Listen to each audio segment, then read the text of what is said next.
Hello, good afternoon. Um, my name is Aanu. As you all know, I have received lots of messages in my DM about interview questions for healthcare assistants and how to answer them. I have promised a lot of people to release this video, but I have been busy. But today, I deemed it fit to do this video for the sake of those who have an interview um, this week or next week or any other time. My name remains Nurse Anu. I am your relocation coach, and like I always promised, to give you every information that was necessary, that will be useful for your relocation. And so today, I have come to tell you about the different questions you can expect in an interview as an healthcare assistant. And so please watch this video to the end so that you can get every information you need about your interview. And please subscribe to my channel and don't forget to like and watch the video to the end. Sit back and enjoy. So welcome back. Yeah, we're still talking about interview questions and the possible answers. Now, I want to give you some general tips when you're about to go for an interview. Number one tip is that you should get prepared. And one of the preparation is watching this video till the end. Another thing is when you're going for an interview with a UK employer, you need to dress well. You dress don't dress because as if you're doing a virtual interview. Dress as if you're going for a face-to-face interview. And in this UK, they usually don't like you to wear a flower colored dress or a pattern dress when you're coming for an interview. They usually prefer you to wear a plain colored um, shirt or dress or something formal and presentable. Also, you're not expected to, wear heavy makeup or wear big jewelries or extravagant jewelries when you're going for interview. Also, make sure that if you are doing an interview and you did not understand or you did not hear what the person is saying very well, you have every right to ask the interviewer to repeat him or herself. Also, they understand that you are African, you are Nigerian, you are not expected to speak their accents. So speak in your normal accent, be comfortable in your own voice, in your own skin. Don't feel inferior. Don't apologize for what you did not do. Avoid using sorry, sorry, sorry all the time. Just speak in your normal accent. You don't have to fake accent to impress your interviewer. It will not add anything to your mouth. So speak normally, just as you would to any other person. And then always make sure that you don't give close-ended answers. For example, if they ask you what kind of food do you like, you don't just tell them, oh, I like jollof rice. No, you can say, okay, there are so many food that I love. However, there is one particular food that stands out as my best, and that food is jollof rice and plantain and chicken. This food, anytime I eat it, I get satisfied easily. I'm just happy I can eat it one morning, afternoon, night. Once you say that, you have expatiated further. You did not just mention one word. So avoid using just one word answers. Even if the answer is just yes or no, say yes and back it up with a point.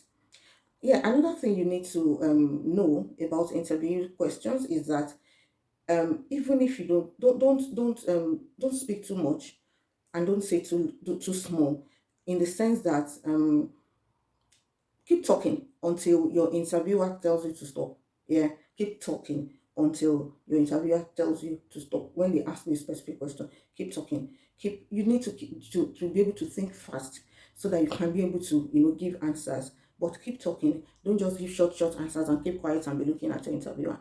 He or she will just think you are clueless.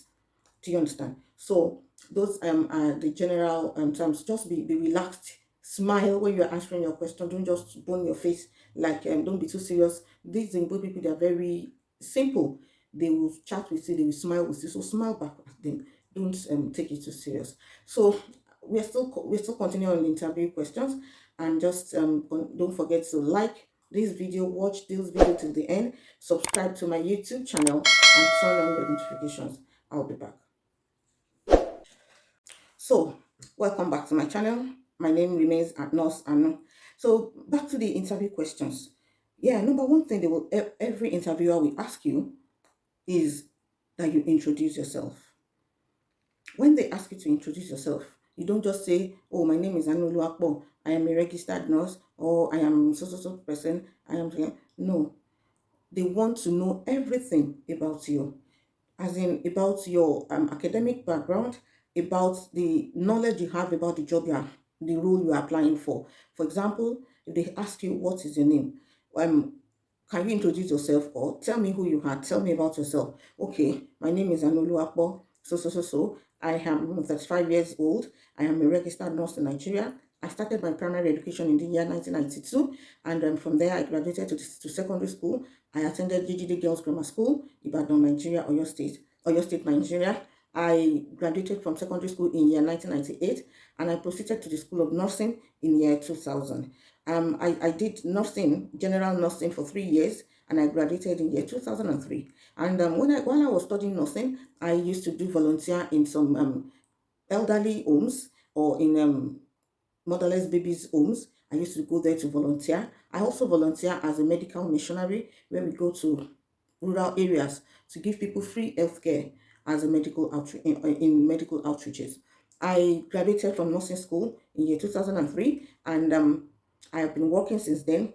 Okay, I've worked in so hospital at so place ward between so time to so time. I have worked in so time between so time and so. By the time you see all this, it should get to a point the interviewer will now ask you to stop and ask another question. So the first question they will ask you is to introduce yourself. And when you are introduce yourself, please don't just say your name, don't give just few details. Go through right from your primary education to your secondary education to your tertiary education to all the places you have worked as you have written in your application. Whatever you have not written in your application, don't say it. If you wrote in your application that you graduated from secondary school in 1999, and when you are introducing yourself, you said you graduated in 1997, they will pick that discrepancy. Every interview you do that is virtual is being recorded. And so everything you say, they'll still go and play it with some panels at the end of the interview against your application. So they want to find out if what you have written in your application is correct. So if any information should be different, then you have opened doors of suspicion against yourself. So ensure that you are very, very familiar with what you have written in your application or in your CV that you sent to them. So that when you are introducing yourself and you are saying all these things, it tallies with whatever is in your it must tally with whatever is in your application. The second thing they will ask you is why care for HCAs. They will ask you why do you want to do care, especially if you're somebody that has no background, no medical background before. They want to know why you are interested in coming to do care. So you tell them, like I said earlier during while I was introducing myself, I said I have been a volunteer in some elderly people's homes, or you can say there was a time while I was growing up, my grandmother was brought into our house because she had stroke, and at that time I was the eldest child at home with my parents, and we had to take care of our grandmother. I was the one that always wakes up early in the morning to bathe her right there on the bed. I change her diapers. I'm the one that usually feed her. And then the doctors told us that we need to be repositioning her. So every 2 hours, I used to reposition my grandmother on the bed. And then sometimes I sit her on the chair. Sometimes I use crutches and walk her around the compound. That is how. So welcome back. Yeah, we're still talking about interview questions, and I've talked about the first question they will ask you, which is about to for you to introduce yourself, and the second question they will ask you, which is to tell them why you want to do care. And now the another question, another major question they normally ask is they will probably bring a scenario question about dignity and respect. Even for nurses, you will encounter this question: dignity and respect, because these are parts of the NMC code of conduct.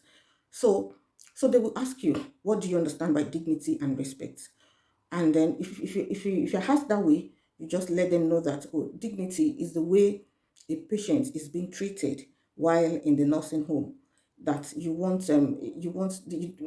don't want your clients to feel disrespected, or you don't want your child to feel embarrassed, or you don't want your child to feel neglected. You want to treat your client with so much dignity. And part of the dignity, for example, is your patient had just soiled him or herself, and you went into their room to clean them up, and then you did not close the door, you opened the doors, you left the windows opened, you left your patient exposed. Anybody can come in and see your patient's nakedness. You have not protected your patient's dignity that way. So to dignity means protecting your patient's interests all the time, such that your patient feels respected and their dignity preserved. So if you enter into your patient's room, before you do anything, if you enter into your resident or your client's room, before you do anything, the first thing you have to do is to seek the consent of the person. And after seeking consent, you protect their dignity, draw the curtains in the room, make sure the door is closed. If it is an open place, you can make sure you use a screen to cover the patient. And then while you're doing that for the patient, talk to the patient. If your patient has just soiled themselves and you want to change their diaper and there is a pool in it, you're not meant to squeeze your face or to squeeze your nose.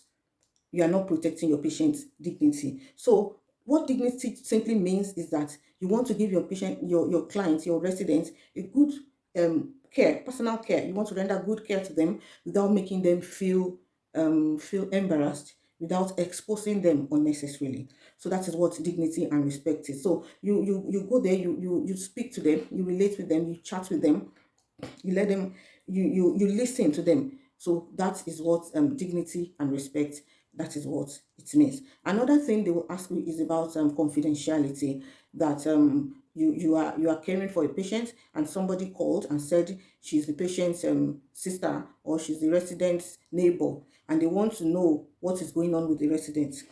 Under the law in the United Kingdom, you are not expected to give out any information to anybody except the patient's next of kin. Even we that work in the hospital, we are not supposed to give any updates, even to the next of kin. It's only the doctor that has the right to give the next of kin the update. The only thing you can just say, oh, she's fine, she's been fine all day, or she's all right. Don't worry, the doctor will get back to you. That is for those in the hospital. For those in the care home, once the person calls you and said, oh, you ask, oh, I want to know so about so person. You ask, oh, who are you to them? And then they tell you, oh, I'm her neighbor. Oh, I'm her friend. Oh, I'm her sister. Oh, once they're not their daughter, or they're not their son, or they're not the named next of kin for that client, you are not supposed to discuss anything about their residence to that person. So that is what confidentiality is about: protecting the identity, protecting the information of the residents under your care. You're not supposed to tell them. Another thing about confidentiality is that you're not supposed to discuss your residents' information anywhere else, either on social media or on any other platform. If you're never allowed, you're never permitted to discuss about your residents or about your clients anywhere. So I still have about 2 or 3 more questions. So please be patient, watch this video till the end, because you will definitely come across all these questions in your interview. Just trust me, you will. You will. And so you need to know how to answer them correctly. So sit back, I'll be back. Important. Very, very important. They might not ask you directly what consent is. However, they can give you a scenario and said, okay, you have been assigned to Mrs. So in room so to be their carer for the day. And then when you enter their room, what are you expected to do first? The first thing you're expected to do when you enter your residence room, or you want to do anything for them, first thing is that safety. You see, this UK, they don't joke with safety anywhere. So safety is the first thing. You look around your patient's room, ensure that there is nothing that will pose a risk or a danger to their safety. One of the safety things that could pose danger is water spilling on the floor. You could just see a spill of water and then you walk past it. That is a safety risk. You need to immediately put a sign that there's a water spillage there, there's a danger of fall here, and then you make sure that you clean the water, and then you put the sign there until the place is dry before you take off the sign, because you want to be concerned not just about your resident safety but your own safety as well. So when you are asked with such questions, number one thing is the safety of your patient, of your residents. And then before you do anything, you need to seek your patient's consent. It is very, very important. You can go to jail by doing something for somebody without their consent, even if it is to their best interest. So, you want to feed her. Hello, Mrs. Cora. My name is Rachel. I am your nurse for today, or I am your carer for today, and I'm here to feed you, give you your food. Is that all right? Once the patient says yes, you've gotten their consent.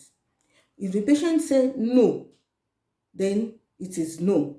But you don't just take no for an answer and then go. No. As a professional, you sit down with him or her, you smile with her. Mrs. Kwan, is there any problem I can help you with? Is there anything going on with you? Why don't you like this food? This food is very good, very delicious. And remember, you need to eat so that the medications you're taking will work well. You need to eat so that you can be strong enough. You need to eat so that you can go home. You want to go home to your family? Oh, yes, I want to go home. Okay, if you want to go home, then you need to eat this food for me. You say it with a smile. You smile at her. And trust me, she will end up taking that food from you. That is the best you can do. But you can't force her. If after you have said all you said and she still insists and said no, then take a no for no. Except if she doesn't have capacity. What we refer to as capacity here is that if she's not capable to make this. So I was talking about capacity, that your patient, if a patient doesn't have capacity to make decisions for herself, there are some things that would have been put in place in their care plan that will enable you to act in their best interest. But still, that still will not give you any right to force anything on them. Now, another question that you can be asked during your interview is about equality and diversity. They'll ask you, what do you understand by equality and diversity? And this is why it is important that you do all these online courses I told you about on reads.co.uk, on FlexiB, or on Florence Academy. You can get all these courses there, equality and diversity, because they will ask you during the interview, what do you understand by it? Equality and diversity just means that you treat everybody equal. Every client, irrespective of their gender, irrespective of their color, irrespective of their language, irrespective of their culture, irrespective of their race, irrespective of the color of their skin, you must treat everybody equally like a human being. And that is what equality and diversity means. Diversity means that you encounter diverse groups of people in your line of duty, but you need to treat everybody equally. And last but not the least, question I'm going to talk about is about safeguarding. This one is a major one. If you are seeking for carer job and you have not done any course on safeguarding vulnerable adults and safeguarding vulnerable children, then you need to go and do those courses. They are part of the care course certificate. So what does it mean? What does safeguarding means? Safeguarding just means speaking, lending a voice for vulnerable people, people that don't have a voice for themselves, or people that cannot speak for themselves. For example, um, for example, an 80-year-old woman that is living with her grandson, maybe a 15 or 16-year-old grandson, And each time they bring money or they bring food for grandma, this small boy will collect grandma's money, or we squeeze grandma's hand to the back and collect grandma's money. And one day you as a carer, you go to that house and you saw that grandma was not happy, what grandma was not cheerful, and you saw that something was wrong and you couldn't do anything about it. You must, as a professional, you must raise a safeguarding concerns about that. Or during your line of duty, a child confided in you that is being abused by her father, or is being abused by her uncle, or you sense, even if the person cannot talk, you sense that somebody is in danger, or you sense that somebody is being abused, or that you have a feel, or you sense that something is going wrong, it is your duty to make sure that you find out what is going on and then raise safeguarding issues for that person. So it's a very serious issue in the United Kingdom, safeguarding. They can raise a safeguarding issue about a whole organization. For example, as a nurse, if I'm working in an organization and I have a patient that come from a nursing home, and this patient has I have some concerns about this patient's health, and I feel this patient has not been properly managed by that care home, I can raise a safeguarding issue against that care home, and they need to explain what they have done against that my patient. So every carer, you have a right to safeguard the people you are taking care of. You are not just there to change their diaper or to wash them or to do, no, you are also there to ensure that they are protected from danger. You are expected. Part of safeguarding issue is that you see somebody that is not eating, has not been eating for 3, 4, 5 days. The person has been neglecting their self care, and then you just brush past. You just go there, you give them medications, or you care and you leave. No, you need to raise safeguarding measures, because you can come back tomorrow and meet that person has committed suicide, and that is your fault, because you did not read. You saw the signs. You saw the signs that this patient is depressed, or something is not right with this patient, and you kept mute against about it. Then you are not doing right. As a professional, you need to raise safeguarding concerns concerning that person. So these are some of the questions that you will encounter during your interviews as a HCM. So this is the end of my video. Please don't forget to like this video, don't forget to subscribe to my channel, and you are also free to share this video with any other person that you know this video might be of help with. I hope you have gotten value. I hope you have gotten enough information you need for your interview. If you have any questions, please feel free to drop a comment in the comments, say your question in the comment section, and I'll be there to answer you. Thank you.